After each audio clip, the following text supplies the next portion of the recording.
Hi, welcome to the video. Make sure to like and subscribe if you enjoy, and comment your thoughts and opinions on the stories. Let's get started. Wibta called out a pet sitter for not wanting to take care of my pet. I need a pet sitter to look after my cat for a week. I contacted this one place, a one-person operation. Told the owner, who I'll call Jane, that I was looking for someone to take care of my cat. And we agreed to meet today. Jane came over, and we discussed what I wanted for her to feed the cat, scoop his litter box, clean up any messes he might make on the carpet, and check my mail. Standard tasks when looking after a cat. Unfortunately, my cat is shy, and he didn't come out to meet Jane. She said she would come back the day before I left to get my keys and the parking pass for my neighborhood. And I said that was fine. A couple hours later, I got an email saying this: "Hi name. Thanks so much for meeting with me today. Unfortunately, I don't believe we are a great fit. So I would like to direct you to company name redacted.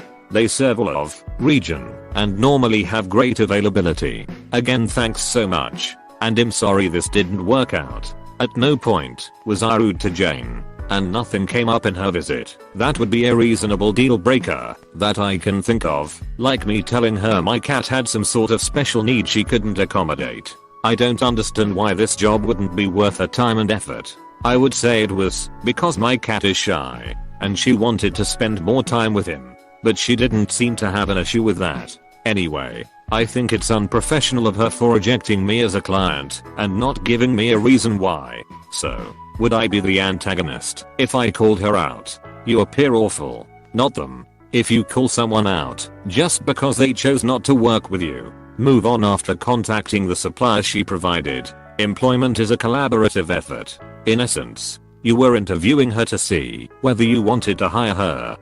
Comment by team member Corey. Now for the top comments. She doesn't have to pet sit for you.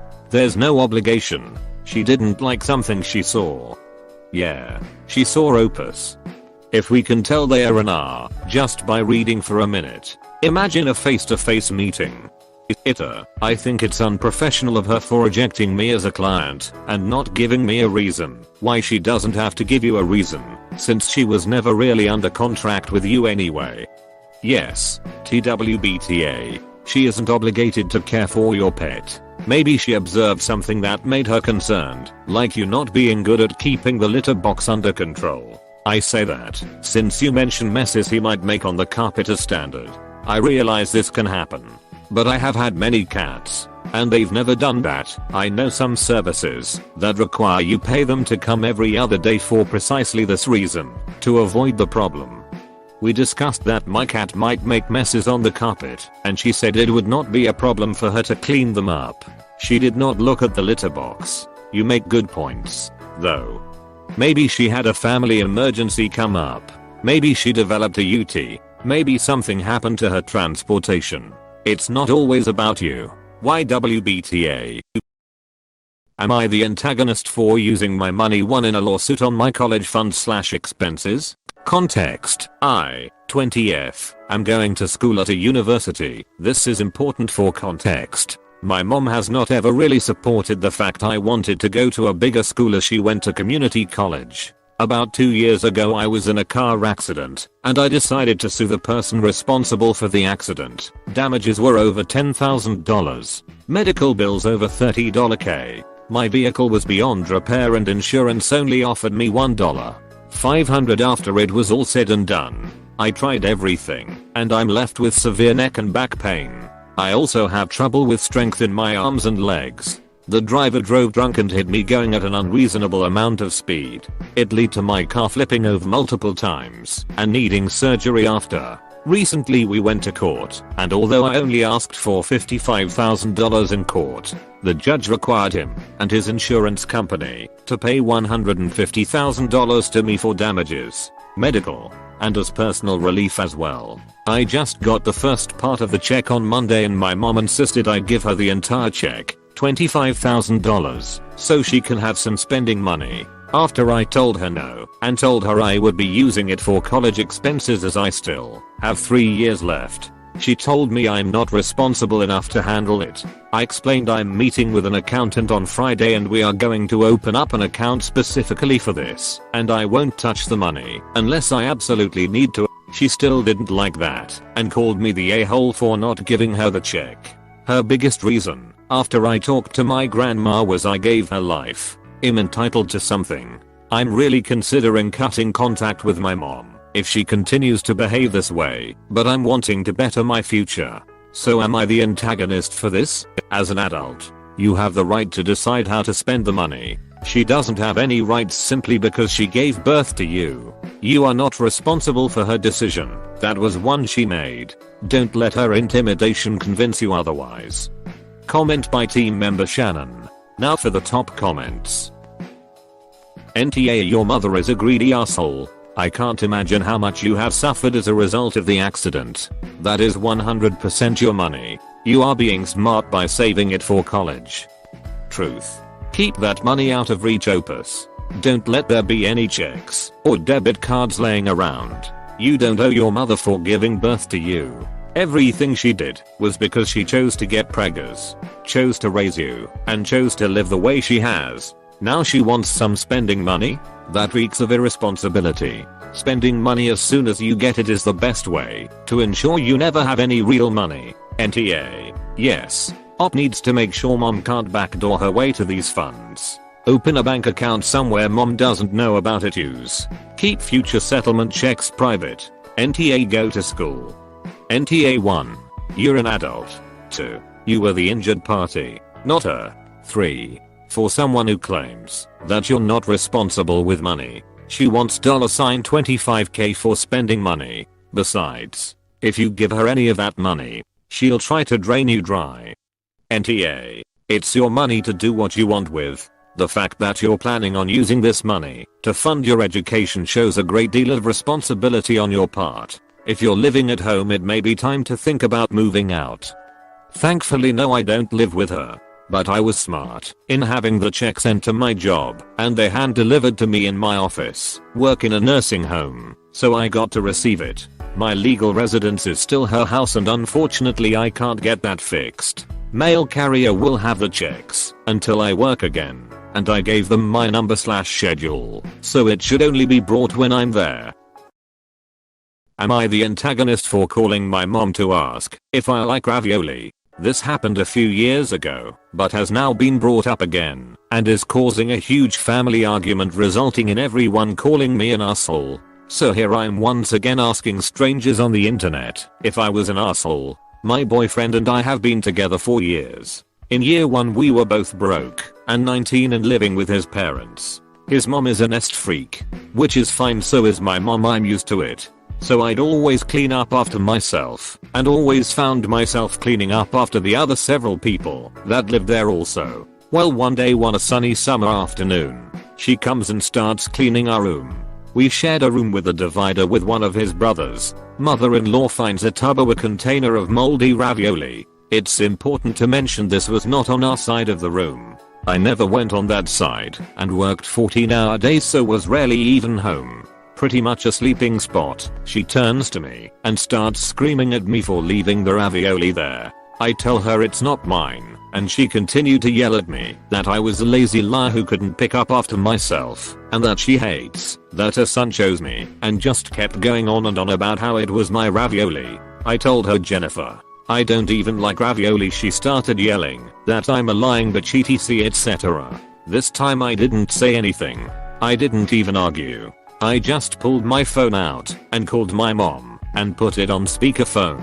The conversation went like this. Mom, hello me, hi mom. Do I like ravioli? Mom, what? What the fuck up? Why would you call me to ask such a dumbass question? Me, mom. Please just answer the question. Do I like ravioli? Mom, no. You hate it. Even as a child you refused to eat it because you said the taste and texture was gross. Me, thanks mom. That's all I needed. I then hung up the call.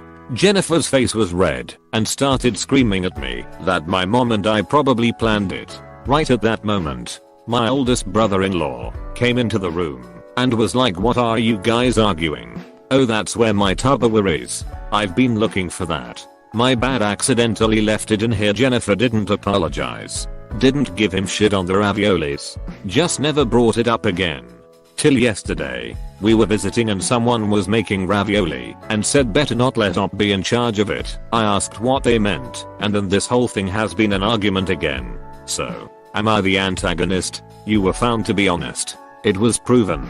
Mother-in-law should have apologized and the whole thing should have just been put to rest. To say those things over a tub of ravioli. Either she's harboring that kind of resentment for a long time, or she's a complete psycho. Comment by team member Corey. Now for the top comments. NTA and I will now be calling Tupperware as well. Thank you for raising this. I couldn't have done it politely. I couldn't let it slide. NTA, why was your mother-in-law cleaning your room anyway? It's your room. It's kinda funny how you had to call your mom to confirm that fact that you hated ravioli. NTA, you handled that really well. Only suggestion I have is to hide little containers of ravioli around the house on occasion when you're there. Your mother-in-law clearly isn't over it, so might as well keep the drama going. Cans of Chef Boyardee at any gift giving occasion. NTA. And this is exactly the kind of thing I read this sub for. It's also petty. I love it. Sorry you got typecast as someone who commits ravioli abandonment. I really want ravioli neglect, that was Op's usage, or yours to become one of the terms thrown around on this sub. Am I the antagonist for quitting my job and leaving my parents to certain financial ruin? I, 28 male, have been working for my parents, 62 male and 62F, company as a tradesman for the past 11 years. It has been great working with my dad, and I have learned a lot. It is also a small company with only a few employees and I perform a vital role in their business structure. However, I feel that I'm underpaid for my role, essentially only able to save a small amount each month. They are not intentionally underpaying me as they are not making much profit since the start of COVID. Additionally, I live in an area that I hate, and my girlfriend moved to another state that I would love to live in. I put my resume on Indeed to see what kind of salary I could demand from my parents, and after a few weeks had many recruiters asking for interviews, and one company in the same city as my girlfriend. I interviewed with that company, loved what they had to say about the company, and they offered me a job paying about 70% more than what I earn now. I went to my dad expecting him to be disappointed, but ultimately happy for me. He was not happy. He said that I was stabbing him in the back, and that he was now financially ruined. He has very little retirement saved, and without me to help with the business they would not be able to make enough profit in the coming years to sustain that, and they might need to sell the house. He also said that he would have been able to retire by now, except that he prioritized my training over profit, expecting me to take over one day. I understand he is scared of the future, but what he said was very hurtful. I ultimately decided that I need to do what is best for me and take the new job. I haven't moved or left the current job yet, but it is coming up fast. I know that I'm doing what is best for me, but I can't help but that I'm the R for leaving. Do you think I'm the R? You have every right to get on with your life. You are not being unfair by trying to live a life different from what your father expected of you. This is the future you chose. Even if you don't succeed, for whatever reason, no parent has the authority to deny you that freedom. Comment by team member Shannon. Now for the top comments. NTA. Your father claims that training you is the reason the company cannot provide for their retirement? What? He clearly did not have a solid business model. Do what is best for you and your future. A good business model would have provided for him and allowed you to have training. NTA, seems your parents were only sailing by because they were underpaying you, meaning your father may not be as business savvy as he thinks. You can't let yourself be tied to that, and congratulations on the new job. 70% more is insane and kind of crazy. Your parents were doing that to you, essentially having you support their livelihood by screwing with your NTA. If the only way to keep the company afloat is to underpay their beloved son by 70%, the company should go under. And you are in no way responsible for that. NTA. Many parents have the old school mentality that their children should support their failures. You are propping up a dead horse. They are grown adults. You have a life to live, and it looks like you will far surpass your parents. Be proud of that and live the life your hard work earned you. A family should support your success and happiness. Edit. Why would he want to hand over a failing business to his son? Am I the antagonist for refusing to eat at a family event and apparently offending the host? I'm 24F. My uncle and his GF are 31 and 32. He is much younger than my mom, so we are close in age. My uncle is the absolute golden child. Can do no wrong. We get along alright for my grandparents' sake, but otherwise we don't have contact apart from birthdays and holidays. Yesterday was the GF's birthday, and I made her a birthday cake, as I usually do for all the family birthdays. She bought pizza and served it on the table for the guests to grab a slice or so. I wasn't hungry, so I just said I'm full and might take a slice later. It wasn't like a dinner or anything. Just people sitting at the table having pizzas and talking. My grandma got furious and said I have to have some food because the GF really put the effort into it. I didn't. Today my grandma called me and said I offended the GF, who is now feeling hurt and rejected, and I should really act better. AITA, don't eat the pizza if you don't want to, and feel free to tell anyone yelling at you to stay in their lane. Although it is unusual to make pizza and dough from home, you are still not required to consume. If it is GF, then you won't have to create a cake for them next year.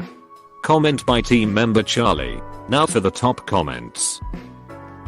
NTA. And I'm gonna go out on a limb and suggest this entire situation exists only in your grandma's head. No sane person would feel slighted that someone didn't have a slice of the pizza they went to the enormous effort of purchasing and putting on a table.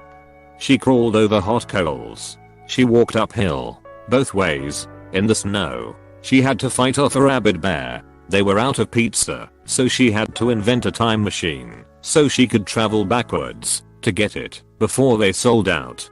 NTA. I'm never offended when someone turns down pizza. More for me. How much effort does your grandma think goes into ordering pizza? I mean, it takes more effort to order a pizza than it does to have a child.